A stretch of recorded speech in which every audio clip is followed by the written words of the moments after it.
오늘의 주요 뉴스입니다. 뉴욕 증시가 자동차 업체 실적 부진과 지수 급등에 대한 부담감으로 나흘 만에 하락했습니다. 다우지수는 81.80포인트 내린 8,952.89를, 나스닥은 4.10포인트 떨어진 1,628.03으로 장을 마쳤습니다. 지난해 미국 내 자동차 판매가 사상 최악의 실적을 기록했습니다. 지난해 크라이슬러와 포드는 지난해 각각 30%와 25%의 판매 감소를 보였으며 GM의 지난달 판매 실적도 31% 줄었습니다. 다음 달부터 관세를 적게 신고했다가 적발됐을 때 내야 하는 가산세율이 부족 세액의 10%에서 40%로 늘어납니다. 경기도 성남시 아파트값이 3.3제곱미터당 1,500만 원 아래로 떨어졌습니다. 지난 해말 현재 분당 신도시를 제외한 성남 아파트 가격은 3.3제곱미터당 1,493만 원으로 1년 만에 280만 원 하락했습니다. 외국인 투자자들이 보유한 국내 상장 주식의 시가총액은 지난해 11월 말 현재 162조 8천억 원으로 전체 시가총액의 29.4%에 머물렀습니다. 이는 외환위기 때인 99년 21.6% 이후 최저치입니다. 안녕하십니까. 출발 센증시의 임동석입니다. 연말부터 이어던 뉴욕 증시의 연초 상승 랠리가 어제 잠시 주춤하는 그런 모습을 보였습니다. 숨가쁘게 달려온 증시가 잠시 쉬는 그런 모습을 보이고 있는데요. 자, 이에 영향을 받은 우리 증시 역시 연일 상승세를 멈추고 오늘 하루 잠시 좀 쉬어가는 그런 하루가 되지 않을까, 또 그렇게 예상케 하는 대목이기도 합니다. 새해를 맞아서 많은 계획과 또 목표를 세우신 분들 계실 텐데요. 자, 우리가 흔히들 그 작심 3일이라는 표현들 많이 쓰죠. 며칠 못 간다는 얘기인데 지금 이제 또 잠시 연초에 세웠던 굳은 결심이 흐트러질 때가 아닌가 싶습니다. 이럴 때 나 자신을 한번 돌아보는 그런 시간을 가져보는 것도 꼭 필요하지 않나 싶습니다. 자, 글로벌 증시의 자세한 소식부터 정리하겠습니다. 서울경제신문의 유주희 기자 전화 연결돼 있습니다. 안녕하십니까? 안녕하십니까? 네, 오늘 새벽 뉴욕 증시가 나흘 만에 하락세로 돌아섰는데요. 자세하게 정리 부탁드립니다. 예, 어제 뉴욕 증시는 연초의 급등세를 이어가지 못하고 나흘 만에 하락세를 기록했습니다. 뉴욕 증권거래소에서 다우존스 산업평균지수는 지난 2일보다 0.91% 하락한 8,952.89로 마감해 다시 9,000선 아래로 내려갔습니다. 나스닥 종합지수는 0.26% 내린 1,628.03으로 마감됐고, 스탠더드 앤 푸어스 500 지수도 927.45로 0.47% 떨어졌습니다. 네. 자, 버락 오바마 미국 대통령 당선인이 의회 지도자들과 만나서 여러 가지 경기 부양책을 논의했다고 하는데요. 자, 얼마 전까지만 해도 그의 일거수일투족이 증시에 미치는 영향이 컸는데 이번에는 증시의 반응이 조금 미적지근한 것 같습니다. 예, 뉴욕 증시는 오바마 대통령 당선인이 경기 부양책을 고민하고 있다는 소식 덕분에 일시적으로 상승세를 보였습니다. 하지만 이보다도 미국 자동차 업계의 우울한 발표가 더 큰 영향력을 발휘했는데요. 경기 침체로 인해 제너럴 모터스의 지난해 판매 실적이 49년 만에 최악의 수준을 기록하는 등 자동차 업체들의 판매 실적이 부진했던 것으로 나타났습니다. 구체적으로 살펴보면 GM은 작년 12월 미국 판매 실적이 전년 동기보다 31%나 감소했고 2007년 한 해 판매 실적이 전년보다 22.9% 줄었다고 밝혔습니다. 포드도 12월 실적이 전년 동기보다 32.4%나 줄었고요. 연간 판매 실적은 20.7%가 감소한 것으로 나타났습니다. 네. 자, 미국 증시의 하락세와는 반대로 또 유럽과 아시아 증시는 상승을 했지요. 예, 5일 유럽 증시는 경기 회복에 대한 기대감으로 소폭 상승하면서 새해 랠리를 이어갔습니다. 이날 영국의 FTSE 100 지수는 전날보다 0.39% 오른 4,579.64를 기록했고, 프랑스 까크 40 지수는 전일보다 0.31% 상승한 3,359.92의 장을 마쳤습니다. 독일의 닥스 지수는 전날보다 0.22% 오른 4,983.99로 기록하며 장을 마감했습니다. 아시아 증시도 저번 주 미국 증시의 상승과 경기 회복에 대한 기대감으로 상승세를 보였습니다. 일본 증시는 일본 정부와 중앙은행이 금융기관으로부터의 부실자산 직접 매입을 고려하고 있다는 소식이 나온 데다 엔화가 약세를 보이면서 상승했습니다. 니케이 지수는 전날보다 2.07% 오른 9,043.12의 장을 마감했습니다. 중국의 상하이 지수는 정부의 경기 부양책에 대한 기대감으로 8일 만에 상승세로 돌아서면서 전날보다 3.29%나 오른 1,880.72를 기록했습니다. 홍콩의 항생 지수도 미국, 중국 증시 상승에 힘입어 전일보다 3.46% 오른 15,563.31의 장을 마쳤습니다. 네. 자, 그리고 요즘 들어서 여러 가지 불안 요인이 발생하면서 유가가 슬금슬금 오르고 있는데요. 또 시중 휘발유 값도 평균 1,400원을 리터당 넘었다는 얘기도 들리고요. 자, 유가와 환율 동향은 어떻습니까? 국제 유가는 이스라엘과 팔레스타인 간 전쟁에다가 석유 수출국 기구의 감산에 따른 공급 감소 등이 겹치면서 3일째 급등세를 보이고 있습니다. 뉴욕 상업거래소에서 2월 인도분 서부 텍사스산 중진유는 지난주보다 2.47달러나 오른 배럴당 48.81달러의 거래를 마쳐 종가 기준으로 작년 12월 1일 이후 최고치를 기록했습니다. 장중 한때 유가가 49.28달러까지 오르기도 했는데요. 일각에서는 유가가 이제 바닥을 친 것 아니냐는 분석도 제기되고 있습니다. 달러 가치는 오바마 당선인의 경기부양책 논의 소식으로 유로화와 엔화에 대해 강세를 보였습니다. 유로화는 달러화에 대해 유로당 1.3573달러에 움직여 지난 주말 기록했던 1.3852달러보다 0.0279달러나 떨어졌습니다. 달러화는 또 엔화에 대해 달러당 93.31엔을 보여 지난 주말 뉴욕 후장 가격인 92.27엔보다 1.04엔 높아졌습니다. 전문가들은 오바마 당선인에 대한 기대감이 고조되면서 당분간 달러가 강세를 보일 것으로 전망하고 있습니다. 네, 자, 지금까지 말씀 잘 들었습니다. 서울경제신문의 유주희 기자였습니다. 네, 고맙습니다. 감사합니다.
네, 오늘의 투자 전략 시간을 이어가겠습니다. 굿모닝 신한증권 상암지점의 장규성 지점장 모셨습니다. 안녕하세요. 안녕하십니까. 네, 새해 복 많이 받으십시오. 새해 복 많이 받으십시오. 네, 자, 전일 우리장 주요 지표와 그리고 투자 주체별 매매 동향부터 한번 정리 부탁드리겠습니다. 네, 어제 아주 상큼한 시작을 보였습니다. 어제 코스피 지수는 16포인트가 상승한 1173포인트로 마감을 하였고요. 코스닥 시장은 3포인트가 상승한 342포인트로 마감을 하였습니다. 매매 주체별 동향을 보도록 하겠습니다. 어제 개인은 2,400억의 매도를 보였고요. 기관은 1,200억 매도, 외국인이 어제 3,300억의 순매수를 보이면서 어제 시장을 이끈 그런 주 요인이 되었습니다. 어제 환율은 7원이 하락한 1,313원으로 마감을 하였습니다. 네. 자, 그렇다면 이제 전일 우리 시장 동향을 좀 더 상세하게 한번 정리를 해봐야 될 텐데요. 자, 전일 장 정리를 먼저 해보죠. 네. 어제 우리 시장은 지난주 금요일 날 미국 시장이 다우지수가 2.5% 이상 상승을 하면서 60일 이동 평균선인 9,000선을 돌파를 하였습니다. 그리고 원달러 환율이 하락한 데 힘입어서 우리 시장도 23포인트가 상승한 1,180포인트로 시작을 하였습니다. 10시 30분경에는 27포인트가 상승을 해서 1185포인트까지 상승을 해서 1200포인트에 바짝 다가가는 그런 모습도 보였습니다. 하지만 이후 프로그램 매도가 쏟아지면서 상승폭을 9포인트까지 좁혔다가 종가는 16포인트가 상승한 1173포인트로 마감을 하였습니다. 네. 자, 그 외국인들의 매수세가 우리 주식시장을 이끄는 그 견인차 역할을 톡톡히 했고요. 또 업종별로 큰 폭의 상승세를 이끄는 그런 업종들이 있었지요. 그렇습니다. 어제 상승의 수훈갑은 외국인들의 순매수였습니다. 외국인들이 3,300억 이상의 순매수를 하면서 우리 시장의 대표주인 KB금융, 포스코, LG전자, 현대차, 현대중공업 이런 한국 시장의 블루칩을 집중적으로 매수를 했습니다. 따라서 외국인들의 매수세가 이어질 것인가가 시장의 관심인데요. 최근 외국인들의 매수는 글로벌 금리 인하와 유동성 문제 진정 기대감의 결과로 볼 수가 있습니다. 서브프라임 위기 결과로 유동성 확보가 급한 상황에서 황금성이 좋은 우리나라 시장에서 한국 주식을 집중적으로 팔았다가 유동성 위기가 어느 정도 진정되는 그런 상황에서 한국 업종 대표 주식을 다시 편입하는 과정으로 볼 수가 있습니다. 하지만 외국인들의 매수세가 계속 이어질지는 속단을 할 수가 없는 그런 상황입니다. 외국인들의 한국 시장 점유율이 12월 28%까지 하락을 한 상황에서 이머징 시장 평균인 33%까지 올해 2009년에는 점진적으로 상승할 걸로 예상은 할 수가 있습니다. 하지만 외국인들 역시 저평가된 업종 중심으로 게릴라성 매수 매도를 반복을 할 것으로 예상이 됩니다. 즉 외국인은 2008년 같이 지속적으로 한국 주식을 매도에 나서기보다는 단기 매매를 통해서 매수와 매도를 반복할 가능성이 크다는 그런 분석입니다. 어제 장에서도 은행주와 그다음에 자동차주에 대해서 매수가 집중되면서 큰 폭의 상승세를 보였는데요. 은행주, 자동차주 공이 연중 주가 수준으로 보면은 연중 저점대 수준이었던 것으로 생각이 됩니다. 그래서 업종 대표주, 우량주, 업종 대표주가 저가 국면에 있을 때 그 주식들을 매집을 해서 어느 일정 수준 올라오면 다시 매도를 하는 그런 게릴라성 매수 매도를 지속하지 않을까 그렇게 예상을 하고 있습니다. 어제 특징적으로 상승한 업종 종목을 한번 살펴보도록 하겠습니다. 어제는 은행주가 업종 전체적으로 10% 이상 상승을 보였습니다. 은행 업종은 조선, 건설 등이 구조 조정하는 것이 은행 업종에 호재로 작용을 하면서 큰 폭의 상승세를 보였는데요. 우리 금융지주가 상한가를 기록을 하였고요. KB금융이 14%, 외환은행이 13%, 신한지주가 9%, 하나지주가 10%대의 상승세를 보였습니다. 그리고 자동차 업종이 어제 상승한 게 눈에 띄었는데요. 현대, 대우, 쌍용자동차가 연말에 조업 중단에 들어갔었습니다. 하지만 어제 새해가 시작되면서 조업 재개를 했다는 소식이 호재로 작용하면서 자동차 업종에 상승을 했는데 현대자동차가 7%대 상승세를 보인 게 눈에 띄입니다. 그리고 주요 종목 움직임을 보면은 삼성전자, 포스코, LG전자가 다 1%대 상승을 보였습니다. 주요 종목의 시세에서 볼 수 있듯이 어제는 금융주의 날로 봐도 좋을 듯 싶습니다. 네. 자, 금융주가 상대적으로 좀 호평을 받고 있습니다. 이제 건설이라든가 조선업종에 대한 그 한계 기업에 대한 어떤 퇴출이라든가 구조 조정이 본격화되면은 이제 어떤 뭐 자산의 건전성을 악화시킬 수 있는 그런 요인들이, 불확실한 요인들이 상당히 제거될 것이라는 그런 분석이 따르면서 이제 금융주의 앞으로의 좀 호황을 예상을 하듯 금융주가 어제 상한가 등등 큰 폭의 상승세를 이끄는 그런 대표적인 업종으로 떠올랐습니다. 자, 그렇다면 오늘 장은 어떤 방향으로 움직일까요? 예. 전일 우리 시장 상승 요인을 보면은 미국 시장, 일본 시장 등이 60일 이평선을 넘으면서 전 세계 주요 금융시장이 60일 이평선을 넘으면서 중기 이평선을 넘었다는 그런 안도감이 있었고요. 그다음에 14일 오바마 대통령 취임에 대한 기대, 여러 가지 정책을 준비를 하고 있죠. 3천억 불의 감세 법안을 새로이 내놓고 있고 7천억 불 이상의 재정 집행 계획을 발표를 준비를 하고 있습니다. 그리고 이번 주 우리 시장 그 행사를 보면은 9일 날 한국은행에서 금통위가 예정돼 있습니다. 대부분의 시장 전망가들이 금리를 추가로 인하할 것을 예상을 하고 있습니다. 이러한 요인에 힘입어서 우리 시장이 상승을 하였습니다. 오늘 이후 시장을 한번 전망을 한번 해보도록 하겠습니다. 차트를 보면서 한번 말씀드리도록 그렇게 하겠습니다. 이 차트를 한번 보시면은 이 지수는 이 지금 차트는 상단에 주가 지수 움직임하고 하단에는 외국인의 순매수, 순매도가 표시가 되어 있습니다. 하단에 파란 부분으로 보이는 게 순매도라는 그런 추이고요. 상단에 빨간 부분이 순매수 추이를 보이고 있습니다. 작년 10월 1일부터 어제까지 한 3개월간 주가 추이를 보이고 있는데요. 주가 움직임을 보면은 900포인트, 1000포인트에서 1200포인트의 박스권 움직임을 보이고 있음을 알 수가 있습니다. 1200포인트를 넘기가 쉽지 않았다는 그런 이야기입니다. 오늘 제가 말씀드리고자 하는 것은 외국인들의 순매수 추이입니다. 작년 차트에서 보시면은 작년 10월, 11월 외국인들은 꾸준하게 하루에 5천억, 6천억 이상씩의 순매도 추이를 보였습니다. 이 순매도 추이가 우리 지수가 1440에서 900포인트까지 10월, 11월에 순매도 추이가 그런 주가의 움직임을 보였고요. 보시면은 10월, 11월 달에 순매도 추이가 일단락되면서 12월부터는 간헐적인 순매수 추이를 보이고 있습니다. 이 11월 말 부분에 이게 한 3, 4일 정도의 순매수가 보였고요.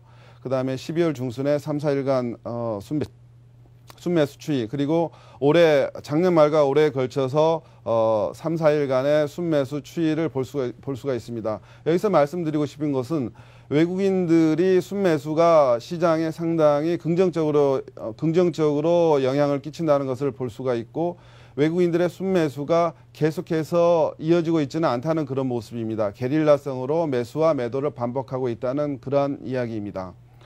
따라서 오늘 이후에 시장 추이를 예상하기로는 시장이 1200선이 그 돌파를 하는 경우에는 역시 매도 압력이 가중될 것으로 예상을 합니다. 네. 그리고 또한 8일날 그 옵션 만기일이 예정돼 있는데, 옵션 만기일날 변동성의 우려가 있고, 그래서 전체적으로 1200선이 넘으면은 차익 실현을 하는 그런 욕구가 강화될 것으로 생각하고, 현금 비중을 증대를 하는 것이 필요하다는 그런 생각입니다. 따라서 1, 4분기 장은 전체적으로 주식을 가지고 있는 기간보다는 현금을 가지고 있는 기간을 늘리는 것이 필요하겠다는 그런 생각입니다. 네. 자, 그렇다면 이런 장에서 어떤 방향으로 이제 또 대응을 하는 것이 가장 좋을지, 그 유효한 또 그 대응 방향과 또 이제 관심 갖고 볼 만한 그런 기업들이 있다면 어떤 것들이 있는지 함께 연결해서 좀 설명을 부탁드리겠습니다. 예. 종목으로는 저는 신한지주 종목을 이렇게 몇 가지 이렇게 살펴보면은요. 네, 신한지주, 현대차, 삼성 SDI, 효성, SK 브로드밴드 이런 종목들에 대해서 관심을 가지고 있는데요. 네. 특히 어제 같은 경우에 시장에서 상당히 그 관심을 받았던 그런 종목들이 은행업종, 자동차업종이라고 말씀드렸는데, 이 종목들이 다들 은행업종 역시 주가 수준을 보시면 연중 저점대 수준의 그런 차트상의 움직임을 볼 수가 있고, 현대자동차 역시도 연중 52주 지난 1년간 주가 수준의 그 저점 측면에 있었습니다. 하지만 이 종목들이 주가가 오를 수 있었던 요인은 조금 전에 말씀드렸듯이 외국인들이 3,300억 이상의 순매수를 보이면서 그 종목들에 대해서 집중적으로 매기가 집중되면서 여러 가지 불안 요인에도 불구하고 빅3도 아직 해결되지는 않았고, 그 다음에 작년 11월, 12월 달에 전체적인 판매량 감소가 굉장히 두드러짐에도 불구하고 외국인들의 순매수가 은행업종, 자동차업종에 집중되면서 주가가 상승했다는 그러한 분석입니다.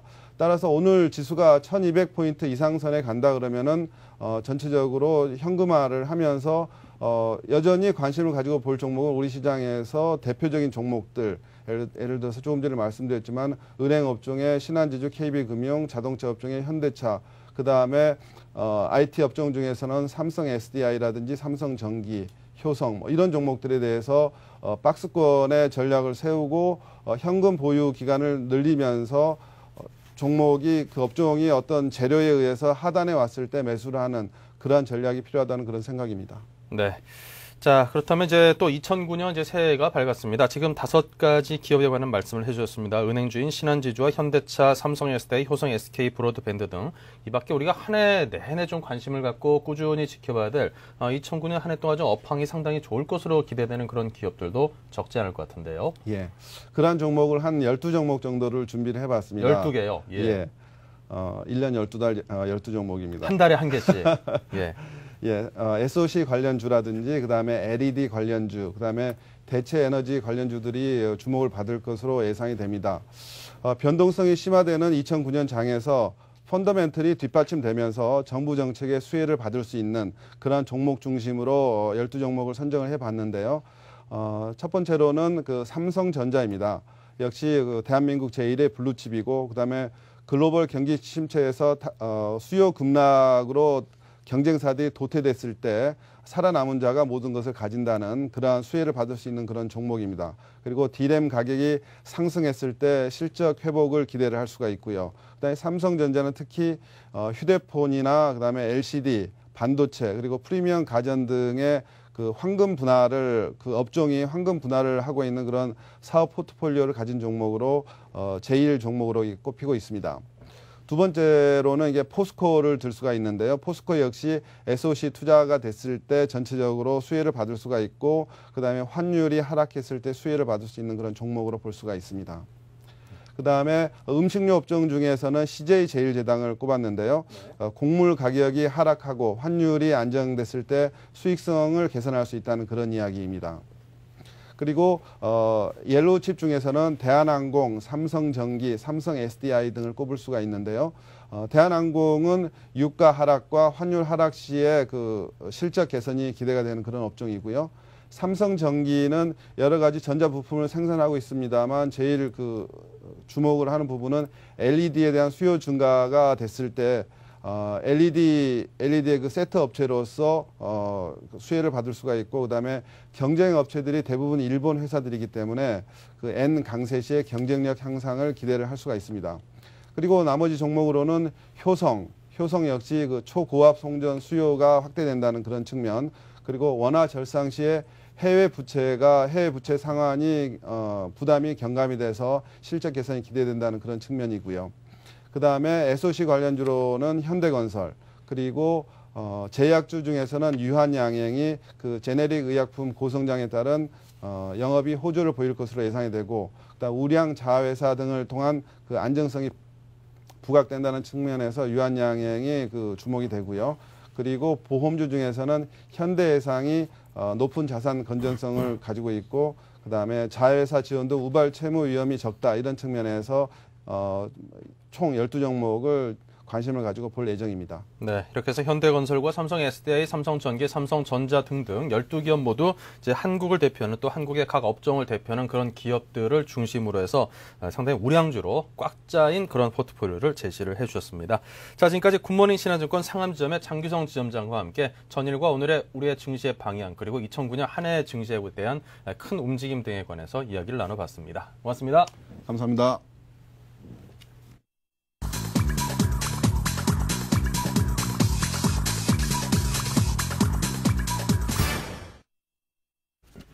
네, 지금 시간이 8시 58분이 막 됐는데요. 동시효과 상황 약 2분여에 걸쳐서 살펴보겠습니다. 자, 먼저 코스피 쪽인데요. 삼성전자가 현재 보합세를 비롯해서, 보합세라 하니까 탁 올라가 버리네요. 자, 포스코가 마이너스 0.88, 한국전력이 플러스 1.29, SK텔레콤과 현대중공업은 소폭의 하락세입니다. 자, 보시는 것처럼 B5 종목들이 대표하는 것처럼 현재 오늘 장에 혼조세를 예상케 하는 그런 대목이고요. 상승세보다는 하락세의 하락폭이 조금 더 크다라는 점에서 오늘 장에 약세가 예상되는 그런 부분도 살짝 비추고 있습니다. 하지만 전일만큼은 못 됩니다만 전일 금융주의 폭발적인 장세가 오늘도 소폭 이어질 가능성이 있어 보이는 것이 KB금융과 신한지주가 1.16과 1% 조금 못 미치는 그런 상승세를 보이고 있고요. 밑으로 내려가 봤을 때 우리 금융 역시 2% 조금 못 미치는 상승세로 오늘도 역시 소폭의 강세 내지는 강보합세 정도는 가지 않겠는가라는 것을 예측하는 그런 대목도 보이고 있습니다. 자, SK가 현재 플러스 3.35%이고요. 현대상선이 플러스 2%로 비교적 상당히 선방하는 그런 모습을 보이고 있습니다. 자, 현대오토넷이 2%의 상승세, 그리고 역시 한일시멘트가 건자재 관련주로서 2.8%의 상승을 보이고 있고요. KP케미칼과 같은 이런 화학 관련주들이 오늘 움직임이 상대적으로 괜찮습니다. SK케미칼이 플러스 1.25%를 비롯해서 KP케미칼이 플러스 4.42% 등등 남양유업과 조선내와 같은 종목들도 현재 2%와 3%대 중반의 상승세를 보이고 있습니다. 자, 코스닥은 현재 태움과 메가스터디, 셀트리온, 키움증권 등등 소폭의 상승세를 보이고 있긴 합니다만 그전 강보합세 정도라고 정리를 해드릴 수 있겠고요. 상대적으로 서울반도체 등등은 2%가 넘는 상승세를 보이고 있는 비교적 오늘 선방하고 있는 종목군에 합류를 하고 있습니다. 성광밴드, 현진소재, 유니슨 등등이 이와 같은 종목군으로 정리를 해볼 수 있겠습니다. 지금까지 양시장의 동시효과 상황을 정리를 해드렸습니다.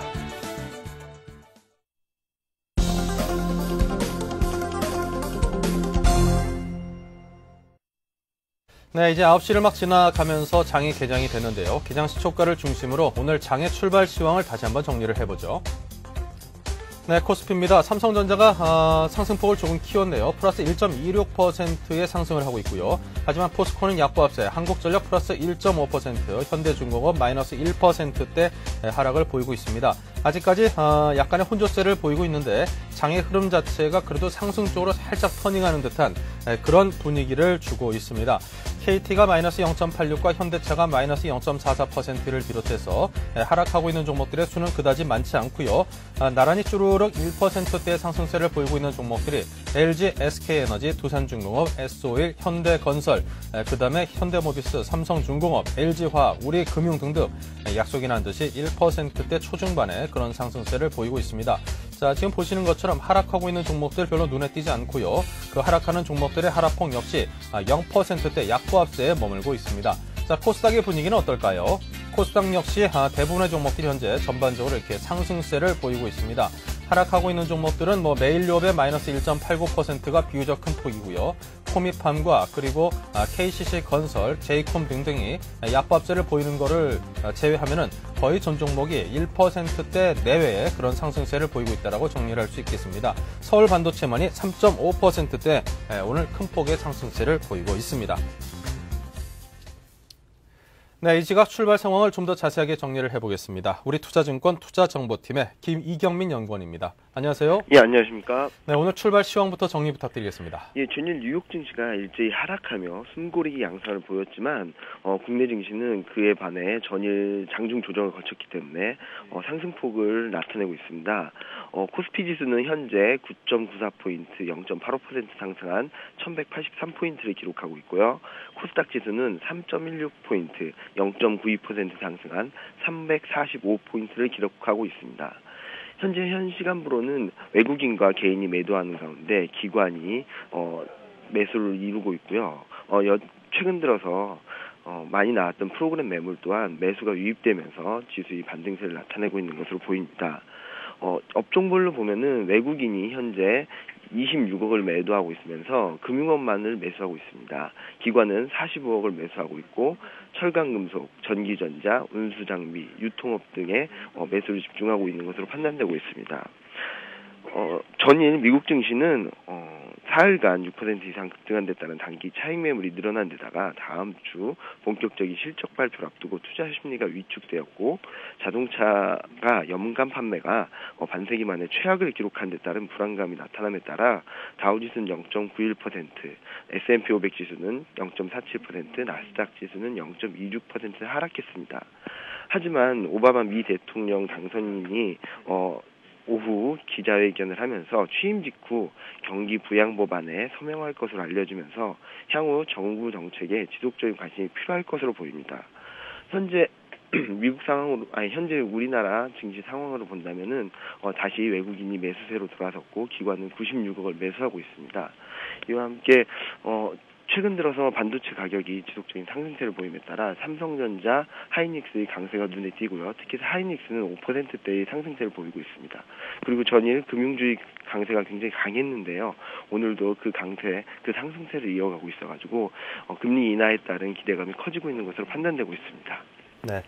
자, 지금 우리 양시장이 모두 약속이나 한 듯이 1%의 상승세를 보이고 있고요. 그런데 반갑지 않은 것은 현재 환율이 오늘도 소폭 상승을 했습니다. 11원 50전이 상승한 1,325원으로 개장을 했네요. 네. 자, 오늘 장에 어떻게 대응하는 게 좋을까요?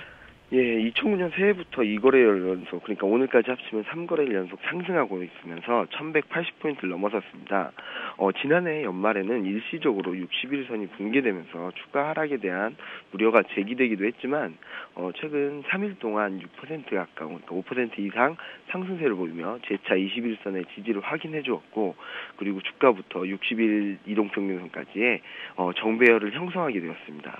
특히 이 과정에서 기술적 보조지표라고 할 수 있는 MACD 오실레이터가 상승형 리테스팅 패턴이 발생하면서 상승세는 어느 정도 이어갈 가능성이 더 커지고 있는데요. 저항선이 그러니까 지난해 9월 말 이후 급락 수준의 50% 되돌림 수준인 1200포인트 선에 대한 도전을 세 번째로 세 번째로 도전할 발판을 마련하고 있습니다. 만약 이 수준, 그러니까 1200포인트 선을 상향 돌파한다면 다음 목표치인 지난해 5월 고점인 1900포인트에서 38.2% 되돌림 수준인 1280선까지는 상승할 것을 예상하고 있습니다. 하지만 향후 단기 급등에 따른 조정 시 5일과 20일 이동평균선이 위치한 1140포인트대에서의 지지가 기대되고 있습니다. 현재 우리나라뿐만 아니라 글로벌 증시가 안정적인 회복세를 보이고 있는데요. 미국 다우지수는 전일 소폭 하락하긴 했지만 지난해 9월 말 이후 처음으로 21선과 61선을 상향 돌파하면서 정배열에 성공하여 안정적인 흐름이 예상되고 있고요.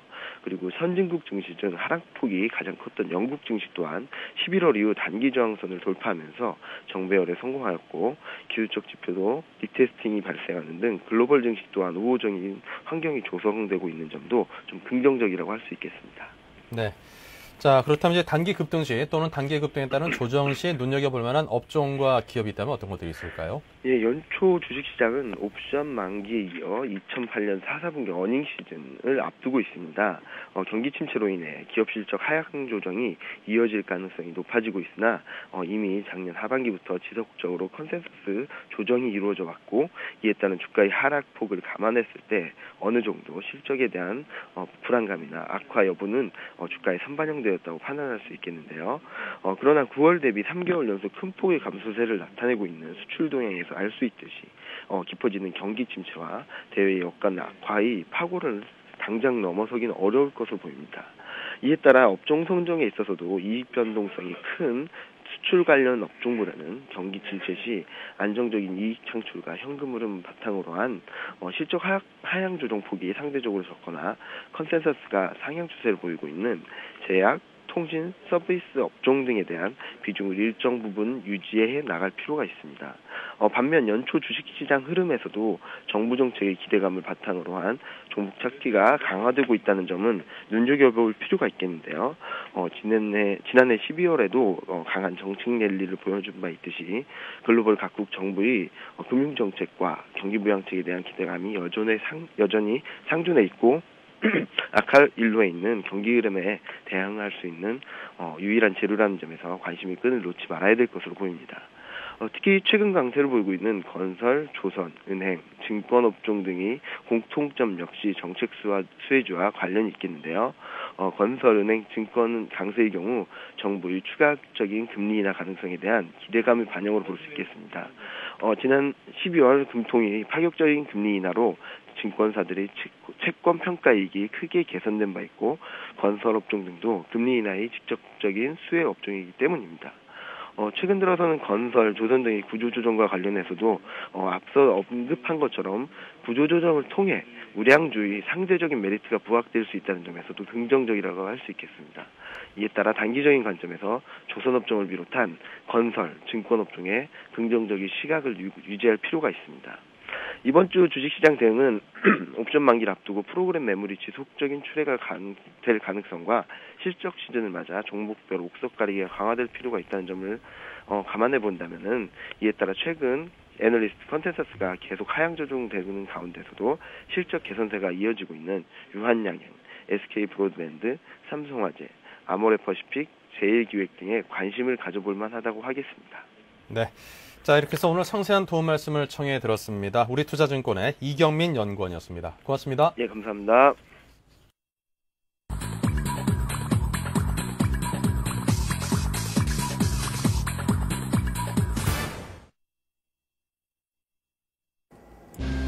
안녕하십니까. 1월 6일 오늘의 서울경제 주요 뉴스 브리핑입니다. 정부가 경제난을 극복하기 위한 최우선 정책과제로 일자리 창출과 유지를 내세웠습니다. 또 대통령이 주재하는 비상경제대책 회의를 이번 주에 열기로 하는 등 경제 위기 조기 극복을 위한 속도전에 나서기로 했습니다. 대기업이 납품대금을 어음으로 결제하는 비율이 높아져 중소기업의 자금난을 부채질하고 있습니다. 중소기업 중앙회에 따르면 지난해 1분기 36.3%였던 대기업의 어음 결제 비율이 4분기 45.1%로 치솟았습니다.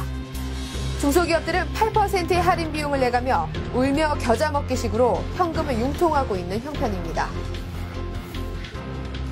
올 상반기 중 예금 보험료가 인하됨에 따라 은행들은 금리를 높이고 보험사들은 보험료를 낮출 것으로 보입니다. 금융위원회는 어제 국회에서 예금자보호법 개정안이 통과할 경우 오는 3월부터 예금보험료를 하향 조정할 방침이라고 밝혔습니다. 올 한 해 미국 경제가 회복세로 돌아서기는 힘들 것으로 보입니다. 어제 블룸버그 통신은 미국 스탠더드 앤 푸어스 500 지수에 속한 기업들의 상반기 순이익이 감소할 것이라고 전망했습니다. 내년 이맘때쯤 바닥을 찍으면 그나마 다행이라는 비관적인 전망도 나오고 있습니다. 급락세를 타던 액정표 시장치 패널 가격이 바닥을 쳤다는 징후가 나타나고 있습니다. 생산업체들의 감산으로 재고가 줄면서 가격 하락이 멈춘 데다 브라운관 TV와의 가격차가 좁혀져 대체 수요가 늘었기 때문입니다. 국내 기업이 시장 지배력을 높일 수 있는 기회로 삼을 수 있겠습니다. 백화점의 설 선물 세트 가격이 최고 30% 넘게 올랐습니다. 정육, 수산물 등 인기 품목은 산지 가격 하락에도 불구하고 오히려 5에서 10%가량 오른 것으로 조사됐습니다. 백화점 업계에 따르면 지난해 2, 3만 원대의 생활용품 선물 세트가 올해는 4, 5만 원대로 높아졌다고 밝혔습니다. 한국형 뉴딜 프로젝트에 포함된 부산 북항 재개발 사업이 삐걱거리고 있습니다. 항우 노조 보상 문제로 인해 아직 첫 삽조차 못 뜨고 있는 실정입니다. 올 초로 예정됐던 착공 시기가 늦어지면 2020년까지 8조 원을 투입해 국제 해양 관광 거점으로 개발하겠다는 계획도 차질을 빚을 수밖에 없습니다. 정부 계획대로 재건축의 용적률을 높이면 서울 시내 재건축 임대 물량이 30%가량 줄어들 것으로 예상됩니다. 용적률 증가분의 절반을 전용 면적 60제곱미터 이하 소형주택으로 지을 경우 임대주택을 짓지 않아도 되기 때문입니다. 개정법은 3월 말부터 시행됩니다. 이상 오늘의 서울경제 주요 뉴스 브리핑이었습니다.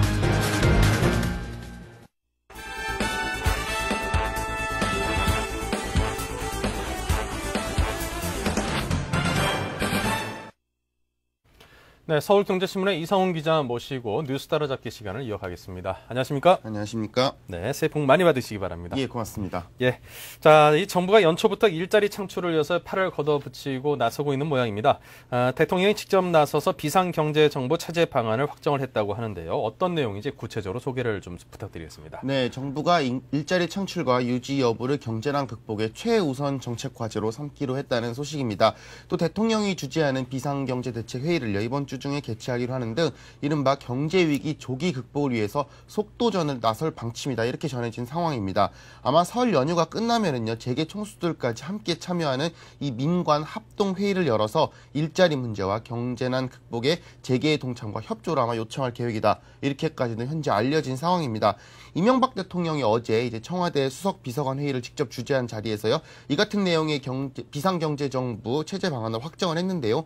이것은 이제 지난 2일에 국정연설에서 이 경제위기 극복을 위한 국가 총력 대응 체제인 이 비상경제정부를 제안한 데 따른 후속 조치다, 이렇게 말씀을 드릴 수 있겠습니다. 좀 표를 보면서 간단히 설명을 드릴 수 있겠는데요. 이 비상경제정부는 이제 이 대통령이 의장인 이 비상경제대책회의를 정점에 두고 그 밑에 4가지, 즉 총괄 거시부문, 이 실물 중소기업, 금융구조조정, 일자리 사회안전망 등 이 4개 팀으로 구성된 비상경제상황실과 박병원 청와대 경제수석이 주재하는 비상경제대책 실무회의로 구성된다, 이렇게 말씀을 드릴 수 있겠습니다. 아마 대통령은 이번 주 일자리 문제와 내수 진작을 위해서 재정 조기 집행을 주제로 첫 회의를 주재하는 등 아마 본격적인 위기 극복 방안의 마련에 나설 방침이다, 이렇게 현재 알려진 상황입니다. 네.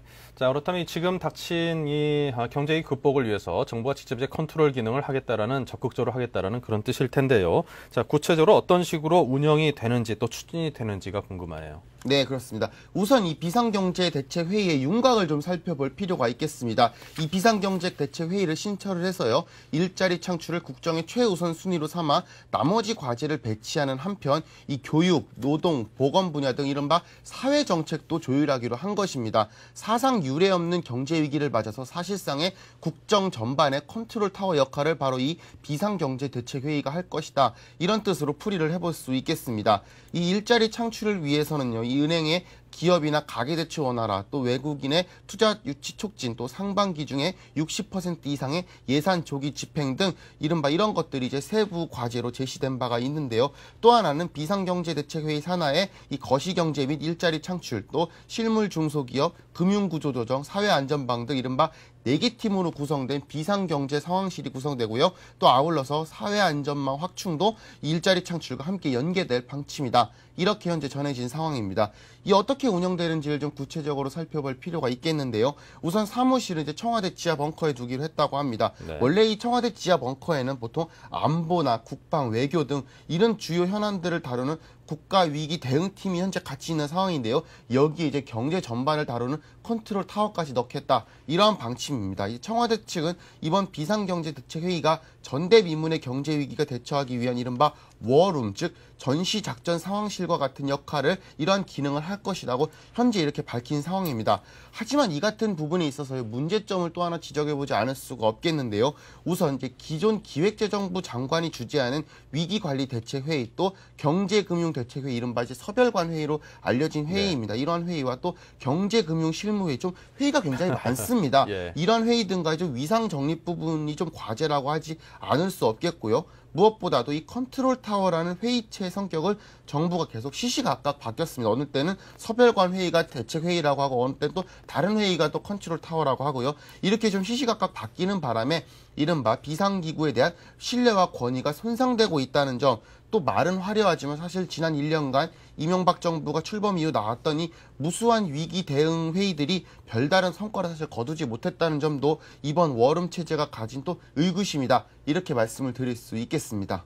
여러 가지 회의 기구들이 어떤 옥상옥으로 이렇게 좀 합리적으로 운영되지 않을 경우 그런 우려도 좀 있다. 이렇게 이해를 해도 되겠군요. 예, 그렇습니다. 그때그때 이제 회의가 나옴에 따라서 뭐 약간은 좀 대증적 처방이다. 이렇게까지도 말씀을 드릴 수 있겠는데 뭐 간간한 문제에 대해서 대증적 처방은 뭐 나쁘지 않을 수도 있겠지만 이렇게 경제 전반에 대한 컨트롤 타워에 있어서의 대증적 차원은 좀 국가 전반적인 경제 정책과 맞물려서 그리 좋지 못한 모습이라고도 말씀을 드릴 수 있겠습니다. 네.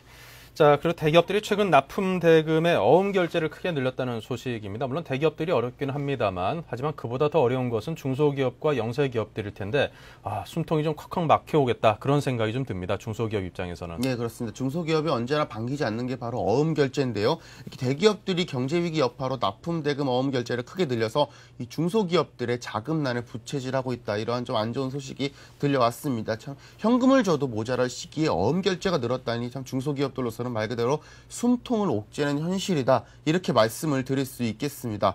어제 이제 중소기업 중앙회가요, 전국에 1,400개 정도의 중소제조업체들을 대상으로 조사한 결과에 따르면요, 지난해 4분기 판매 대금 가운데 어음 결제 비율이 무려 45.1%까지 치솟았다고 합니다. 이게 지난 2002년 통계 작성 이후 최고치를 기록했다고 하는 소식입니다. 한마디로 전체 결제액의 절반 정도만이 현금성 결제가 이루어지고 나머지는 전부 다 어음으로 결제가 되고 있다. 이러한 소식으로 좀 말씀을 드릴 수 있겠습니다. 어음 결제 비율 같은 경우는요, 지난해 1분기에 36%까지 떨어졌지만요, 2분기부터 꾸준히 올라와서 급기야 전년 1분기 대비해서 약 10%포인트 가까이 치솟했다. 이렇게 말씀을 드릴 수 있겠습니다. 특히 문제는 대기업에 납품하는 이 협력 중소업체들의 어음 결제 비율이 46%까지 급증을 하면서 전체 평균치를 웃돌고 있고요. 이로 인해서 대기업과 중소기업 간의 상생 노력의 취지마저 현재 빛이 바래고 있다. 이렇게 말씀을 드릴 수 있겠습니다. 이 중소기업 쪽의 한 관계자는요, 이 내수 부진 등 경기 침체로 이 대기업의 자금 사정이 나빠지면서 이 중소기업들의 현금성 결제 대신에 어음을 끊어주는 경우가 계속 늘어나고 있다면서 대기업이 말로만 현금성 결제를 높인다고 하면서 실제로는 어떻게 보면 중소기업의 자금난을 또 부추기는 역할을 하고 있다. 이렇게까지 평하고 있는 이러한 상황입니다. 네. 상대적으로 좀 유보 현금량이 많은 대기업이 이럴 때일수록 오히려 좀 중소기업을 위하는 마음으로 현금 결제 비율을 좀 늘려주는 것이 오히려 맞는 방향이 아닌가 싶은 생각도 드는데, 어음 결제 비율이 거의 절반이라고 하면 상당히 이거 좀 심하지 않나라는 생각도 들고요. 현장에서는 목소리가 어떻습니까? 예, 뭐 현장 상황 중소기업들은 그야말로 고통 그 자체라고 말씀드릴 수 있겠습니다. 일부 업체들의 경우는요, 하루하루가 급하다 보니까 거의 10%에 이르는 어음 할인 비용까지 은행에 지불하면서 사실상 울며 겨자 먹기로 현금을 융통하고 있는 상황입니다. 보통 제조업의 영업이익률이 10%를 넘기기 힘들다는 점을 감안을 하면요. 사실상 미치고 장사하는 경이다 해도 과언이 아닌 상황입니다. 이 현금 결제로 통하는 신용장 거래도 문제가 현재 심각한 상황인데요. 이 대기업들이 이 신용장의 현금 결제 약정 기한을 잇따라 한 15일에서 한 달로 늘리는 바람에 신용장 현금 결제, 이게 사실상 현금 결제로 통하는 부분인데요. 이것까지도 현재 어음 결제 같은 현금 결제가 이루어지고 있는 이러한 좀 안 좋은 상황까지 치닫고 있는 형편입니다. 이 최근에는 일부 은행들마저 대출을 어음으로 바꿔서 중소기업들의 목줄을 죄고 있다는 사례까지 나오고 있는 상황입니다. 이 대출은 만기에 갚지 못하면 연체로 잡히지만요. 어음 같은 경우는 언제라도 은행이 제시하기만 하면 바로 멀쩡한 기업이 부도로 처할 수 있다는 점에서 문제가 더욱더 심각하다. 이렇게 말씀을 드릴 수 있겠습니다. 이 가장 상황이 심한 것은 바로 건설업체인데요. 요즘 중소기업들은 그나마 대기업들로부터 어음이라고 받으면 다행이라고 생각한다면서요. 이 대기업들, 특히 건설업체들 같은 경우는 현금은커녕 어음도 끊어주지 않고 그냥 말로만 대금을 지불하겠다. 이렇게까지도 하고 있는 상황이라면서 현재 분위기를 전해주고 있는 그러한 상황입니다. 네. 그거는 뭐 비즈니스라기보다는 횡포라고 표현하는 게 좀 더 맞을 것 같습니다. 그렇습니다. 과거 어떤 모 대기업에서는 어음을 딱 주면은 그 자리에서 또 그 기업에서 어음을 할인을 해주는 그런 기업들도 있었는데 좀 그런 일은 제발 좀 없었으면 좋겠고요. 기아자동차가 새해 들어서 잔업이 없는 라인에 대해서 잔업수당 지급을 중단했다. 어떻게 생각하면 당연한 조치라고 생각했는데 왜 노조에서는 반발을 한다고 하나요? 예, 이제 일을 안 하는데 추가 수당을 안 주는 건 어떻게 보면 너무 당연한 이야기죠. 일을 안 했는데 돈을 안 주니까요. 그러니까요. 하지만 지금까지 기아차의 단체 협상에서는 이 합의 사항이라는 이유로 지금까지 잔업을 특별히 하지 않아도 그냥 남겨놓고 돈을 좀 줬다고 합니다. 하지만 기아차가 새해 들어서 감산폭을 확대하면서 잔업이 없는 라인에 대한 잔업수당 지급을 중단한다고 밝혔습니다. 이 심각한 경영 부담으로 작용해온 이 불합리한 작업수당 지급 관행을 바로 개선하기 위한 것인데요. 이 기아차는 어제부터 잔업이 없으면 생산 라인에 남아있는 직원들을 퇴근시키고 해당 라인의 잔업수당 지급을 중단한다고 밝힌 상황입니다. 이 자동차 판매 감소에 따른 생산 물량 조정으로요. 기아차 같은 경우는 지난 2006년 12월부터 일부 조업 시간을 줄여왔지만 이 지금까지 노조의 반대로 사실상 잔업을 하지 않는 이 생산 라인 직원들에 대해서도 하루 2시간분의 작업수당을 지급해 왔다고 합니다. 이게 바로 기아차의 단체 협상 협약이지요. 하지만 노조는 이러한 중단에 대해서 강력히 반발하고 있는 상황입니다. 이 노조 측은 사측이 이 지부 임원 선거 기간 공백기를 틈타서 일방적으로 합의 사항을 부정했다고 밝히면서요.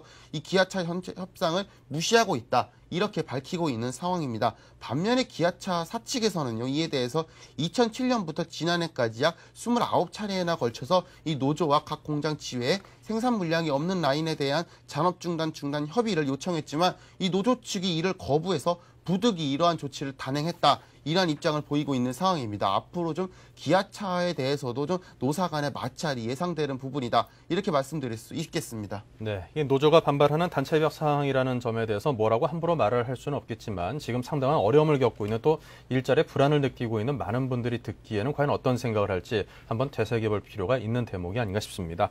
자, 지금까지 뉴스 따라잡기의 서울경제신문 이상훈 기자와 함께 했습니다. 고맙습니다. 고맙습니다.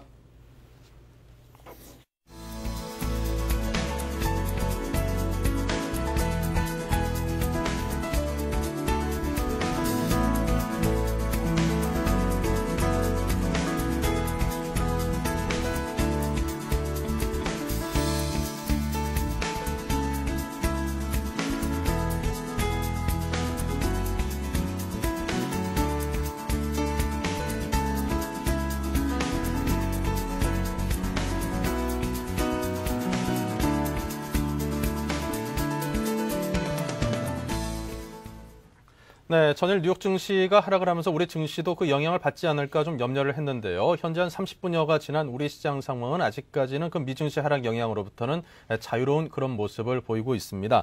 양시장 상황을 정리를 해드리면요. 코스피가 1.38% 상승을 했습니다. 현재 1190%포인트에 바짝 다가서면서 오늘 1200포인트 선을 돌파를 한번 시도하지 않을까 그런 기대를 갖게 하고요. 코스닥 역시 1.21%가 상승한 346포인트입니다. 하지만 환율도 현재 9시 19분 현재 6원 30전이 올랐습니다. 개장 시점보다는 조금 내리긴 했습니다만 여전히 1,320원에 현재 머물고 있다는 점, 1,300원대 좀 부담스러운 그런 가격대에 머물고 있습니다. 자, 우리 시장 오늘 분위기 나쁘지 않을 것 같은데 한번 기대 갖고 지켜보도록 하죠. 자, 여기서 인사드리겠습니다. 고맙습니다.